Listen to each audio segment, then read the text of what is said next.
Yes, students, good morning all of you. Students, in the previous lecture we have started the group 16. Group 16 को हमने क्या कहा था, oxygen family. वैसे इनका नाम जो होता है ग्रुप 16 के एलिमेंट्स का बच्चों, वो है chalcogens. Is it clear? So the last topic was anomalous behaviour of oxygen. Oxygen की एनोमलस बिहेवियर को हमने यहाँ डिस्कस करा था. So now we will discuss about the reactivity of the hydrogen.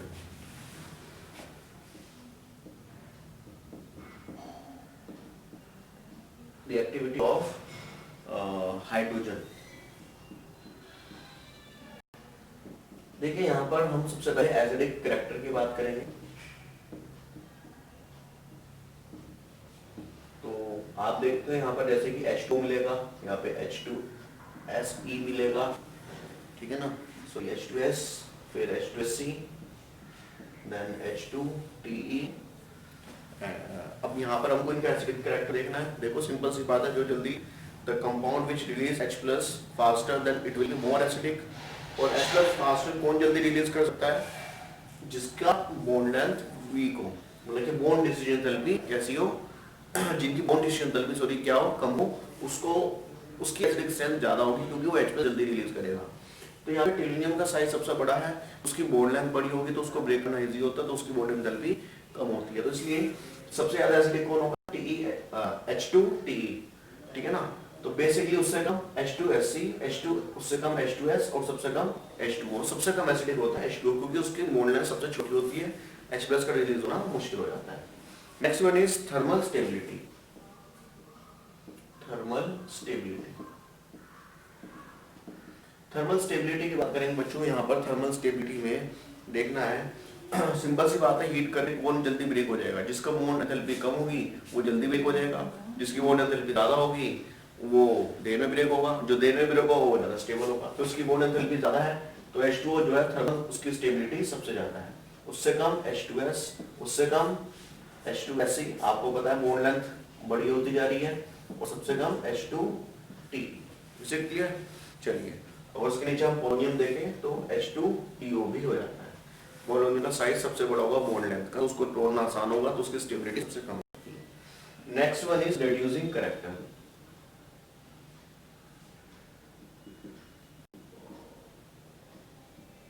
Reducing character. Reducing character में बच्चों यहाँ से समझना है, रिड्यूसिंग मतलब दूसरे को रिड्यूस करना. दूसरे को रिड्यूस कैसे करना? हाइड्रोजन देके. जो जल्दी हाइड्रोजन दे देगा वो दूसरे को रिड्यूस जल्दी कर देगा. तो यहाँ पर जिसका बॉन्ड लेंथ वीक होगी उसकी रिड्यूसिंग कैरेक्टर सबसे ज्यादा होगी, मतलब कि वो अच्छा रिड्यूसिंग एजेंट होगा, ठीक है. तो यहाँ पर हाइड्रोजन H2O की बॉन्ड लेंथ जो होती है छोटी होती है, सबसे मुश्किल इसको तोड़ना होता है, तो यहाँ से H+ का निकलना मुश्किल होता है. तो सबसे कम रिड्यूसिंग कैरेक्टर इसका होगा. उससे ज्यादा H2S. जैसे जैसे बॉन्ड लेंथ बड़ी होती रहेगी H+ का निकलना आसान होता रहेगा, रिड्यूसिंग कैरेक्टर बढ़ता रहेगा. तो H2SE, then H2TE and then H2PO. Is it clear? चलिए, नाउ आता है बॉन्ड एंगल. बॉन्ड एंगल देखिए यहाँ पर ध्यान से समझेंगे. ऊपर से नीचे आते हुए एलिमेंट्स की देखो, अगर हम बात करें ऑक्सीजन, सल्फर, सिलूनियम, टिलूनियम, पोलोनियम, ये एलिमेंट है. तो बेसिकली बच्चों यहाँ पर देखो ऊपर से नीचे आते हुए इलेक्ट्रोनेगेटिविटी घटती है, मैंने आपको बताया भी था. मैं बात करता हूँ O मॉडल की. तो देखो ऑक्सीजन जो है वो ज्यादा इलेक्ट्रोनेगेटिव होता है, शेड पे इलेक्ट्रॉन्स को ही अपनी तरफ ज्यादा अट्रैक्ट करेगा. तो ये जो शेड पे इलेक्ट्रॉन्स इसकी तरफ शिफ्ट हो जाएंगे, जिसकी वजह से बीच में रिपल्शन होती है. तो यहाँ पे बॉन्ड एंगल बहुत ज्यादा होगा एज कम्पेयर टू, अगर मैं यहाँ पर बात करूँ H2SE. तो यहाँ पर सल्फर इलेक्ट्रोनेगेटिव ऑक्सीजन से कंपेरेटिवली कम है, तो यहाँ पर इसकी तरफ शिफ्ट तो होंगे लेकिन कम शिफ्ट होंगे. तो यहाँ पे रिपल्शन कम होगा, तो रिपल्शन कम होगा तो बॉन्ड थोड़ा पास पास आ जाएंगे. तो जैसे जैसे इलेक्ट्रोनेगेटिविटी कम हो रही है तो बॉन्ड पास पास आते रहेंगे, तो बॉन्ड एंगल क्या होता रहेगा? डिक्रीज होता रहेगा. तो उसका मतलब H2O की ऑक्सीजन की इलेक्ट्रोनेगेटिविटी ज्यादा होने की वजह से H2O का बॉन्ड एंगल सबसे ज्यादा होता है. फिर उससे कम H2S, उससे कम H2SC, उससे कम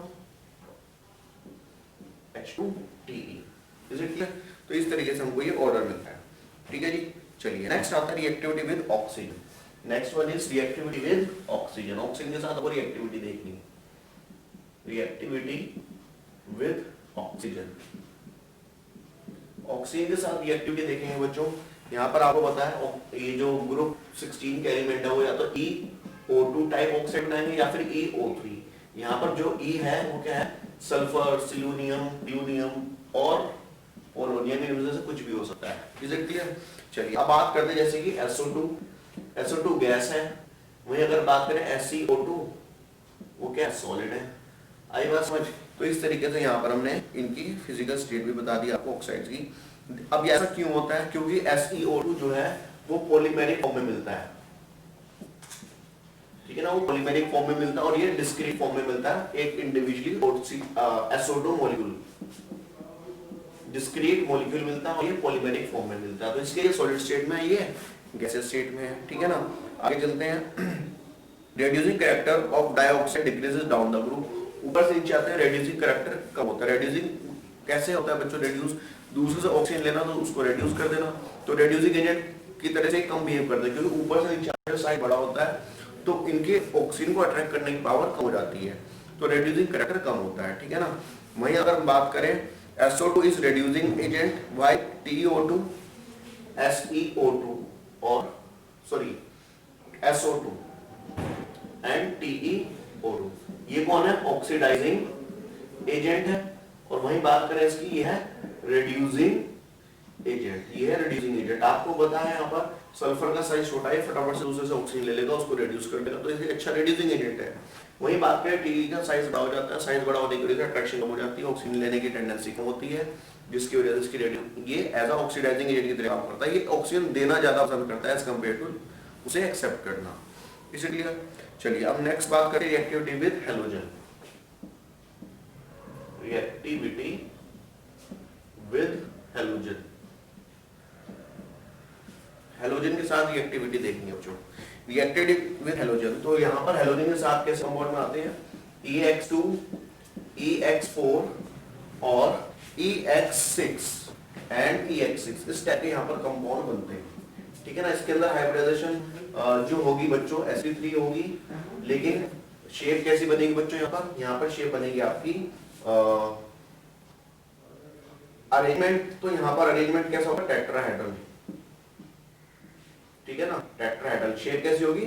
बैंड शेप। इसके अगेंस्ट हाइब्रिडाइजेशन sp3 ही होगी, लेकिन अरेंजमेंट क्या होगा? टेट्राहेड्रल, और शेप भी टेट्राहेड्रल हो जाएगी। यहाँ पर बच्चों हाइब्रिडाइजेशन क्या होगी? sp3d2 होगी, और शेप क्या होगी? Trigonal bipyramidal. Is it clear? ये टेट्राहेड्रल है, ठीक है ना। यहाँ पर शेप भी टेट्राहेड्रल है और अरेंजमेंट भी टेट्राहेड्रल है। सेम केस में यहाँ पर भी होगा, अरेंजमेंट और शेप दोनों ट्रायगोनल बाय पिरामिडल होगा।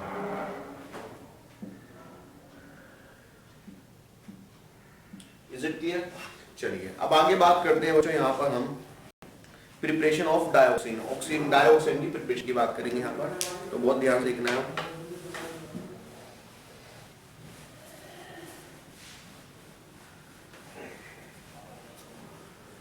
चलिए अब हम यहाँ पे बात करेंगे डाइऑक्सिन की प्रिपरेशन। डाइऑक्सीजन उसकी क्या देखनी है हमको? प्रिपरेशन।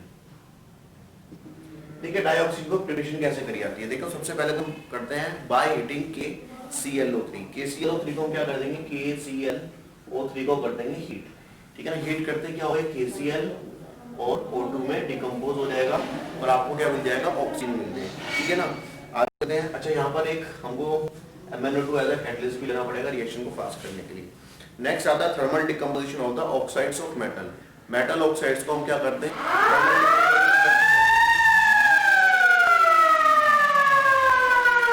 मेटल ऑक्साइड का हम यहाँ पर क्या करते हैं? Thermal decomposition. तो यहाँ पर क्या हो जाएगा? बेसिकली आपका मेटल और ऑक्सीजन बन जाएगा। जैसे कि AgO है, उसका हीट कर देंगे, हीट करते ही thermally heat, therm means heat करना, तो किसमें कन्वर्ट हो जाएगा? Ag और O2 में। ऐसे बहुत सारे मेटल ऑक्साइड्स हैं, जैसे PbO2, इसको हम हीट कर देते हैं, क्या बनेगा? Pb plus O2। Is it clear? Sorry PbO plus O2, ठीक है जी। इस तरीके से यहाँ पर ये आपके कंपाउंड बनते हैं। अब बात आते हैं decomposition of the hydrogen peroxide. Hydrogen peroxide का डिकम्पोजिशन करना है, इट मींस H2O2 का डिकम्पोजिशन करना है। H2O2 का डिकम्पोजिशन करेंगे तो क्या बनेगा? यहाँ पर H2O प्लस O2 मिलेगा हमको। Is it clear? Hydrogen peroxide का डिकम्पोजिशन करते ही आपको H2O प्लस O2 मिलता है। ऑन द लार्ज स्केल अगर हमको ऑक्सीजन को बनाना है तो आपको पता है इलेक्ट्रोलिसिस क्लास 10th में आप लोगों ने पढ़ा है, वाटर के अंदर हम 2 इलेक्ट्रोड डालते हैं, एक एनोड की तरह काम करती है, एक कैथोड की तरह काम करती है। वहां पर जो है वाटर जो है क्या हो जाता है, H2 और O2 में ब्रेक हो जाता है। इसे क्लियर, H2 और O2 में ब्रेक हो जाता है।